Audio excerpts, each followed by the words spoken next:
एक single student का CV नहीं देखा जिसने बायोडाटा नहीं बनाया होगा। सब लोग बायोडाटा बनाते हैं, कोई भी सीवी नहीं बनाता है। तो ये बहुत डिसअपॉइंटिंग है। अगर आप टीसीएस, कॉग्नी या इक्विया में जाओगे तो आपका, अगर आप बायोडाटा लेके जाते हो ना, तो कोई आपको ये नहीं करेगा, एंटरटेन नहीं करेगा। तो ट्राई टू मेक सीवी। और बायोडाटा और सीवी में फर्क ये है, बायोडाटा एक आपका जनरलाइज इंफॉर्मेशन है, आपका नेम, फिर आपका क्वालिफिकेशन खत्म, फिर आप कहाँ रहते हो, आपके पर्सनल डिटेल्स, आपका date of birth and all this things. तो आपका बायोडाटा मत बताना, सीवी बनाना। सीवी का एक फॉर्मेट होता है, आप टाइम न्यू रोमन या जो एरियल है उसमें आपको बनाना चाहिए। फॉन्ट साइज आपका 11 या 12 होना चाहिए। जो नेम, ये जो है, जो एड्रेस वगैरह, ये हाईलाइटेड होनी चाहिए। लेफ्ट साइड में आपका नेम रहेगा, यहाँ पे आपका परमानेंट एड्रेस, और अगर आप कहीं रहते हो दूसरे एड्रेस में, परमानेंट में नहीं हो, तो आपका वो एड्रेस होना चाहिए। आपका मोबाइल नंबर 2 डालो। जब भी आप सीवी किसी ऑर्गेनाइजेशन में दे रहे हैं या फॉरवर्ड कर रहे हैं, तो दोनों नंबर ऐसे रखो जो आपके खुद के हो, आपके फैमिली मेंबर्स के नहीं हो। क्योंकि एचआर अगर आपको कॉल करता है, आप ये चीज हमेशा याद रखना, एचआर आपको कभी भी ट्वाइस कॉल नहीं करेगा, आपको फर्स्ट कॉल करेगा। रविंद्र पाल को मेरा स्क्रीन नहीं दिख रहा है ma'am, again not able to see. Okay, मेरा स्क्रीन नहीं दिख रहा है आप लोगों को? ओके,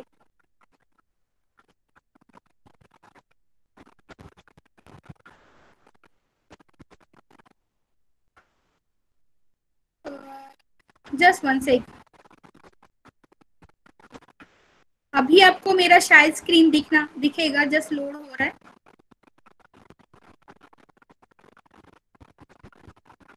अभी आपको मेरा स्क्रीन दिख रहा है? अनघा, मेरा स्क्रीन दिख रहा है? ओ, विजिबल? और या ओके ओके ओके। अभी दिख रहा था मैम, बट हाँ हाँ अभी दिख रहा है। अभी दिखेगा, ठीक है। तो आपको एचआर कभी भी सेकेंड टाइम कॉल नहीं करेगा, तो मोबाइल नंबर या ईमेल आईडी ऐसा डालो जो आप चेक करते हो। बहुत बार ऐसा होता है कि आपको एचआर की तरफ से कॉल आता है इंटरव्यू के लिए, आप मेल 10 दिन के बाद चेक करते हो। तो डेली जब भी आप सीवी फॉरवर्ड करते हो, आप डेली मेल चेक करो।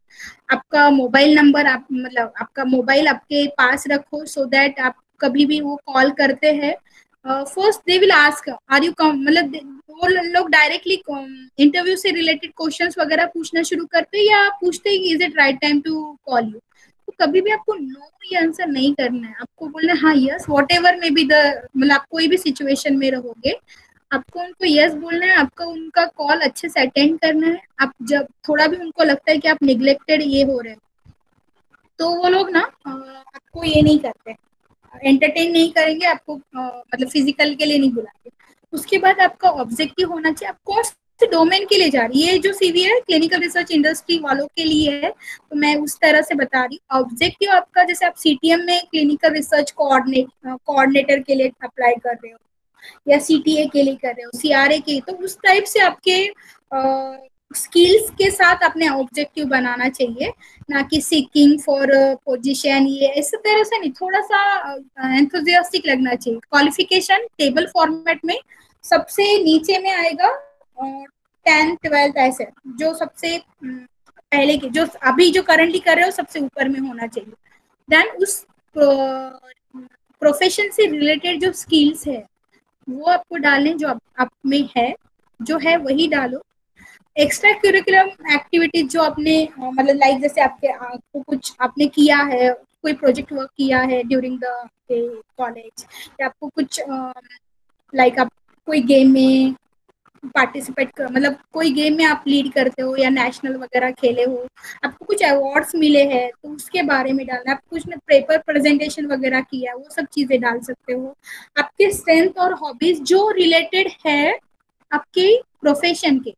बहुत सारे लोग कुकिंग, सिंगिंग ऐसा डालते हैं, ये सब मत डालो। आपके प्रोफेशन से ही रिलेटेड जो स्किल्स या स्ट्रेंथ है आपके पास, वो आपको करना चाहिए। आप अगर जैसे रिलेटेड ऑर्गेनाइजेशन का मेंबरशिप है, लाइक अगर आप क्लिनिकल रिसर्च में आप आईसीएसआर का डाल सकते हो, और आप डीआई का डाल सकते हो, या जो भी ऐसे ऑर्गेनाइजेशन है इसका अगर आप मेंबर हो तो आप डाल सकते हो। आप कोई आप फलाना पॉलिटिकल ऑर्गेनाइजेशन के मेंबर हो, और उसका इसमें कोई सेंस नहीं, तो वो डाल के कोई मतलब नहीं।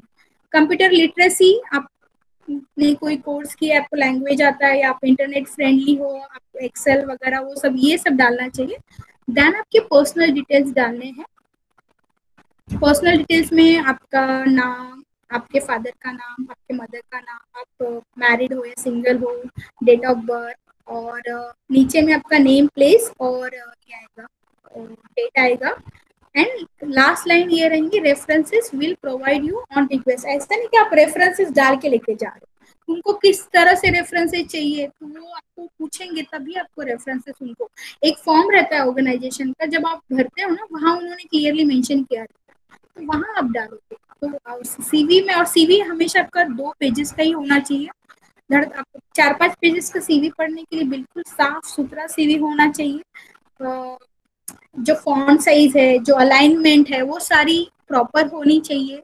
ऐसा नहीं कि एक वर्ड आपका फॉन्ट 14 में है और दूसरा वर्ड आपका 12 में है, या कुछ लाइंस आपकी टाइम न्यू रोमन में है, कुछ आपके एरियल में है। तो ये सब चीजें बहुत मैटर करती है, और ये सब चीजें सोच के अपने आपने सीवी बनाना चाहिए।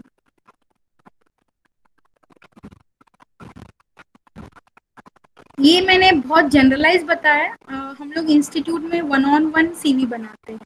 लाइक अगर आप सीआरसी के लिए जा रहे हैं तो आपका सीवी अपडेट करते हैं, उस तरह से हम आपको बताएंगे। तो इतना इस तरह से सीवी बनाना चाहिए। तो try to make a CV, biodata मत बनाओ। अनघा, मेरा कुछ बचा है बताने का? हेलो। हाँ, कुछ बचा है हाँ बताने का? हाँ हाँ, मैं सीवी मेकिंग के लिए थोड़ी देर पहले आपको मतलब पिंग करने वाली थी, but like within 2 minutes आपने वो भी स्टार्ट कर दिया। So we are, I think हो चुका है पूरा मतलब प्रेजेंटेशन जो का हमने पार्ट, अभी अनटिल एंड तक अनलेस किसी बताया। को कोई क्वेश्चन नहीं है। Okay, anybody has any doubts now?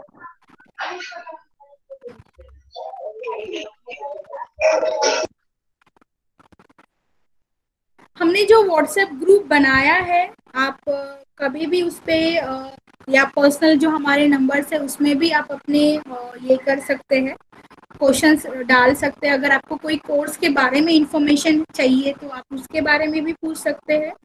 अगर आपको कोर्स ज्वाइन करना, हमारे ऑलमोस्ट मैक्सिमम बैचेस जुलाई से शुरू हो रहे हैं, बस एमएससी जो है वो हम लोग अगस्त से शुरू करने वाले हैं। तो अगर आपको कोई कोर्स के बारे में पूछना है, फीस के बारे में पूछना है, तो आप उनको पर्सनली पिंग कर सकते हैं। और कुछ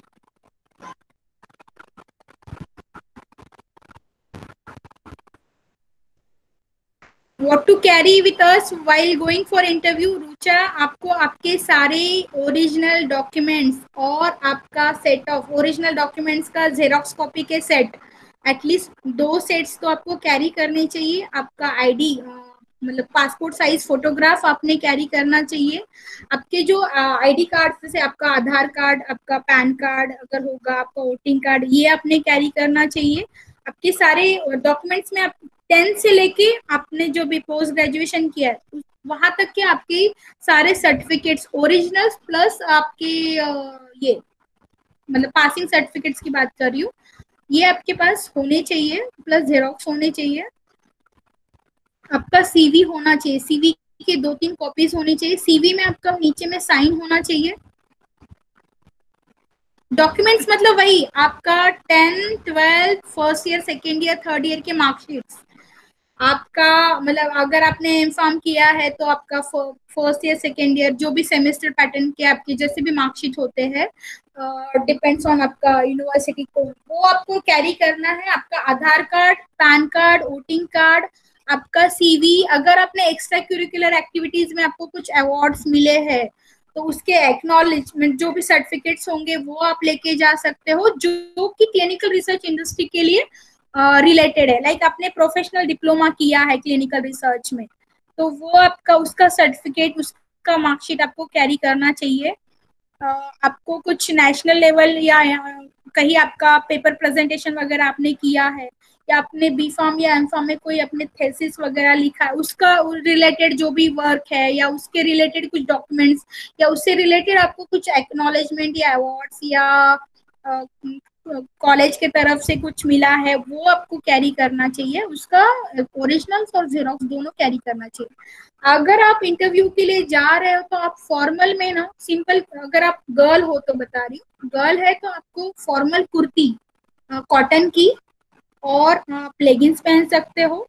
अगर आपको, अगर वेस्टर्न नहीं, ये अपना इंडियन रहेगा, अगर वेस्टर्न ये ट्रेडिशनल रहेगा, बट अगर आपको वेस्टर्न पहनना है तो आप ट्राउजर ब्लेजर वगैरह होते हैं वो पहन सकते हो। आजकल ब्लेजर शॉर्ट में आ रहा है, और तो आप अपने हिसाब से जो आपके शूज रहेंगे वो शूज मतलब हाई हील्स अगर आप कंफर्टेबली मैनेज कर पा रहे हो तो आप वो भी पहन सकते हो। फॉर्मल स्कर्ट्स भी होते हैं, ठीक है, आप वो भी पहन सकते हो अगर आप इंटरव्यू के लिए जा रहे हो। तो या तीन चीजें हैं, या वेस्टर्न में अगर आपको पहनना है तो फॉर्मल स्कर्ट्स या फिर ट्राउजर ब्लेजर के साथ, और जीन्स टी शर्ट इस तरह से अवॉइड करो, या जीन्स और शर्ट वो भी नहीं चलेगा। इवन दो अगर आप चूड़ीदार सलवार भी पहन के जा रहे हो तो आपकी चुन्नी जो रहेगी ना वो वन साइडेड कॉटन के चूड़ीदार पहन के जाओ, जो बार बार गले में ऐसे ऐसे ना करो। अगर आपने मेरा एक्शन देखा होगा, क्योंकि वो बहुत इरिटेट करता है रिक्रूटर को कि आप बैठे हो और आप चुन्नी के साथ खेल रहे हो।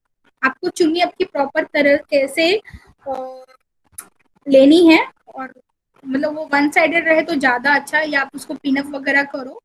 आपका जो हैंडबैग रहेगा, जब भी आप, जैसे आप इंटरव्यू के मतलब इंटरव्यू के चेम्बर है, जो आपका रिक्रूटर रहता है उसके चेम्बर में जाते हो, जब आप जाके तुरंत जाके मत बैठना, जैसे आप उनको ग्रीट करते हो, आपको ग्रीट करना है उनको, समझ लो वहां पे पैनल है 2 लोगों का 3 लोगों का, आपको उनको ग्रीट करना है, देन दे विल से या Rucha you can sit now. तो आपको चेयर ये करके आपको प्रॉपर अच्छे से बैठना है, और आपका हैंडबैग है आपको या तो बाजू में रखना है, टेबल पे मत रखो, टेबल पे हाथ मत रखो, फोल्ड मत करो लेग्स, कंफर्टेबली टाइट बैठो इस तरह से, so you look like a confident.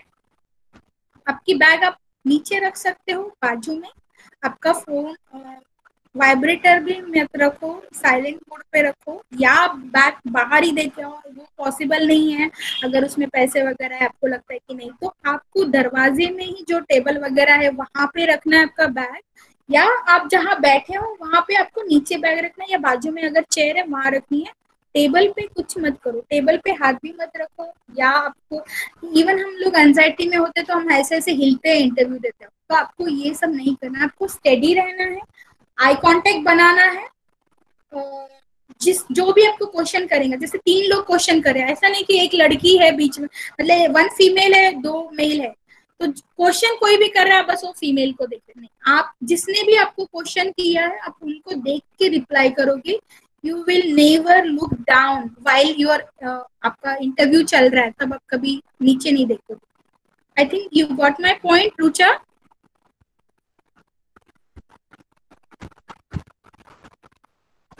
Okay. Anybody has any doubt?